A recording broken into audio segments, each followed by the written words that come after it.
واش بصح ملعب الرباط الجديد غادي يولي ينافس ملعب البرنابيو، ملعب الكامب ملعب الويمبلي؟ واش بصح ملعب الرباط الجديد غادي يكون من ضمن احسن 10 ديال الملاعب في العالم؟ واش بصح ان ملعب الرباط فيه تصميم خيالي وفيه اخر التقنيات اللي ما كيناش في اكبر الملاعب في اوروبا؟ واش بصح بمثل هاد الملاعب المغرب غادي يولي مركز كروي عالمي ووجهة سياحية رياضية عالمية؟ وشكون غادي يستافد من هاد المنشأة الرياضية الغير مسبوقة والغير مسبوق إنشائها في المغرب؟ وشكون الرابح الأكبر من هاد المشروع الضخم والغير مسبوق؟ أسئلة كثيرة اليوم غادي نجاوبوا عليها كلها، وغادي نكتشفوا معنا أسرار ومعلومات على ملعب الرباط الجديد اللي خلات وسائل الإعلام العالمية تبدا تهضر عليه. كمل معنا الفيديو حتى الاخر بسرعه. وقبل ما نبداو، الناس اللي عايشين خارج المغرب ملي تبغوا تصيفطوا فلوسكم للعائلات ديالكم هنا في المغرب، حاولوا تستعملوا تطبيق طاب ساند واستعملوا الكود برومو ديالنا SS5 باش زادكم 15 اورو اضافيه، والحاضر يعلم الغيب.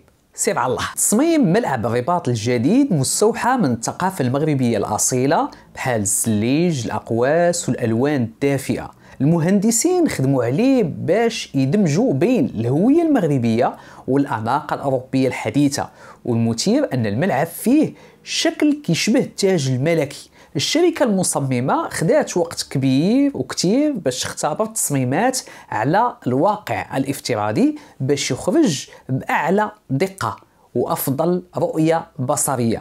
ولأول مرة في المغرب ولأول مرة في تاريخ الملاعب المغربية غادي يعتمد هذا الملعب على الطاقة الشمسية لتغطية جزء كبير من استهلاكه للكهرباء. الملعب أيضا راك فيه نظام تكييف ذكي اللي قادر يحافظ على درجة الحرارة مناسبة حتى في الأيام اللي سخونة وكتكون فيها درجة الحرارة مرتفعة وكيكون الصهد بزاف. السقف ديال الملعب غادي يكون سقف متحرك كيتفتح وكيتسد على حسب الظروف الجوية والظروف المناخية، وكيحمي الجمهور واللاعبين من الشمس ومن الشتا. زائد انه غادي يكون فيه نظام ديال الكاميرات 360 درجه كتوفر واحد التصوير سينمائي خطير وغايه في الروعه لجميع الزوايا ديال الملعب باش كل شيء يشاهد ويحس راسو كانه وسط الملعب. الثمن الإجمالي كيوصل حوالي 500 مليون دولار، تقريبا أكثر من 500 مليار. رقم كبير، رقم خيالي، ولكن واش غيكون مردود؟ من بحثنا وقلبنا لقينا أنه غيكون مردود أكبر. كيفاش؟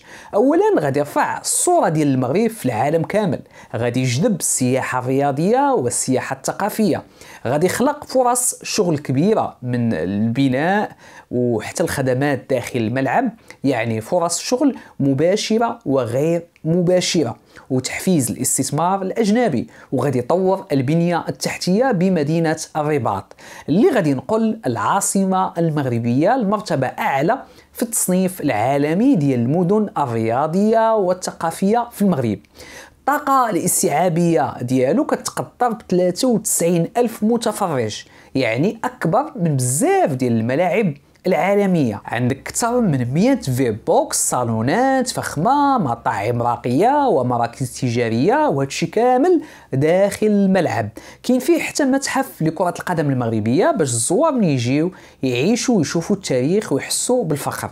وحتى الفنادق غادا تكون قريبة من الملعب لأن الواحد من الجماهير يقدر يحجز قريب من الملعب. الملعب غادي يكون من بين الملاعب اللي غادا تنافس ملاعب كبيرة بحال برنابيو، بحال ملعب لوس أنجلوس الجديد اللي كاين في ميريكان. واكثر من هذا الشيء هذا ان الملعب غادي يدخل في الترتيب ديال افضل الملاعب العشرة اللي كاينين في العالم، وهذا الشيء راه مهم لترويج لاسم المغرب لجلب السياحه، لان الصحف العالميه بدات كتهضر عليه حتى قبل ما يكمل ولقبوه بالتحفه المغربيه. وكاين من وسائل الاعلام اللي لقباته بملعب الحلم.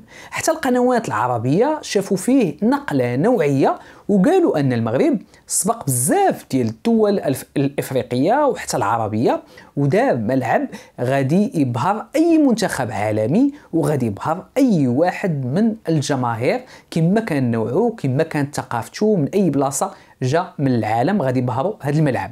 هذا الملعب غادي يكون واجهة المغرب في كأس افريقيا وكأس العالم، غادي يستقبل مباريات حارقة جدا كنصف نهائيات وربما حتى مباريات النهائية، وهذا بحد ذاته غادي يسلط عليه الضوء اعلاميا بشكل كبير.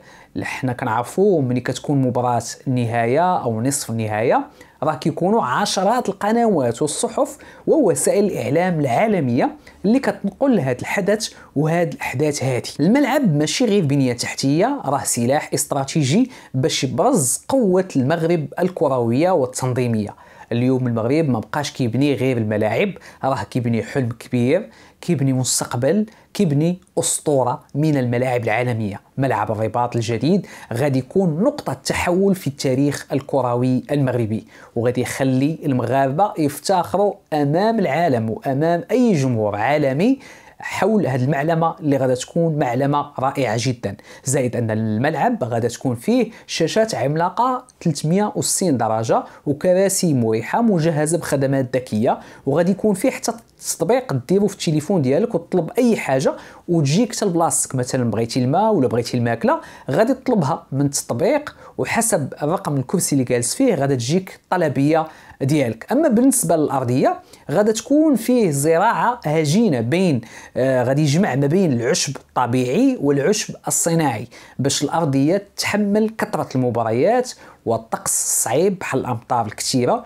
وارتفاع درجه الحراره. زائد ان هذا الملعب راه غادي يستضيف تظاهرات واحداث عالميه اللي غادي يستقبل فيه حفلات موسيقيه عالميه ومؤتمرات ضخمه وحتى تظاهرات دوليه، ماشي غير الكره وصافي، وإنما الدار باش يستضيف مجموعة من التظاهرات العالمية بحكم الطاقة الاستيعابية الكبيرة ديالو، بالإضافة إلى أنه فيه زخارف مغربية ولمسة تراثية اللي ما كيناش في شي ملعب آخر. وهنا المغرب غادي يربح ماشي غير ملعب، وإنما غادي يسوق الثقافة المغربية عن طريق الزوار والجمهور العالمي اللي غادي يجي ويحضر ويدخل لهذا الملعب هذا باش يتبع الفريق ديالو المفضل. فهذا الملعب الجديد بالرباط غادي يكون أفضل ملعب في إفريقيا، وغادي يدخل الترتيب أحسن 10 ديال الملاعب في العالم.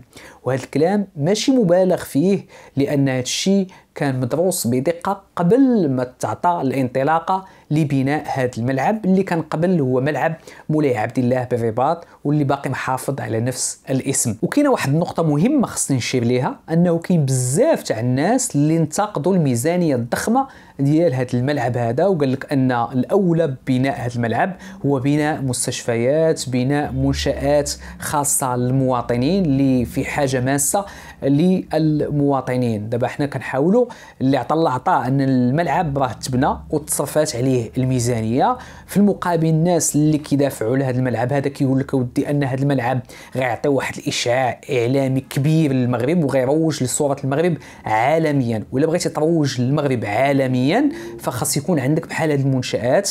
فلا بغيتي تسوق للمغرب والاسم المغرب فغادي تخسر الملايير وما تقدرش تحقق تسويق اعلامي كبير كما غيسوقوه لك مثل هذه المنشآت اللي كتكون منشآت وتحف معماريه عالميه اللي كتبقى صامده لسنين ولمئات السنين. فهذا جواب فقط على بعض الناس اللي غيقول لك الفلوس ديال هذه المنشآت كانت اولى للمصحات والمدارس التعليميه وللخدمات العموميه اللي بحاجه ماسه لها المواطن المغربي. فهذا جواب فقط لهاد الناس هادو، فتهما عندهم الحق وتهما من حقهم انهم يعبروا على الاراء ديالهم. ففي المقابل كاين اراء اخرى اللي كتقول لك ان هذا الملعب غادي يدخل الملايين مستقبلا وغيرجع فلوسه مع السنوات، لانه غتكون فيه تظاهرات رياضيه كبيره وغتكون فيه تظاهرات ثقافيه وسياحيه وموسيقيه واللي غيحضروا فيه فنانين عالميين اللي غيملؤوا تيران كامل وغيدخل اموال كبيره اللي غتعوض هاد الاموال اللي تصرفت عليه، زائد المستشيرين زائد بزاف ديال النشاطات اللي ممكن انها دار فيه. وانتوما اشنو بان لكم؟ واش هذا الملعب غيعطي اضافه واشعاع للمغرب على المستوى العالمي في الجانب الرياضي والثقافي؟ وكيفاش ممكن اننا نستغلوا هذه التحفه المعماريه لتسويق الاسم المغرب لجلب السياح اكثر ولاعطاء صوره جميله جدا على المغرب؟ خلونا ارائكم في التعليق، لحقاش ارائكم كتهمنا وكتهمنا بزاف. وإلا عجبكم المحتوى تاعنا شجعونا باكبر عدد ديال لي لايك وديال لي بارطاج وديال لي طاك. وإلا عجبكم اي موضوع بغيتونا نهضروا عليه خلوه لنا في لي كومونتير باش نهضروا عليه. هذه تحيات سفيان سميع، السلام عليكم.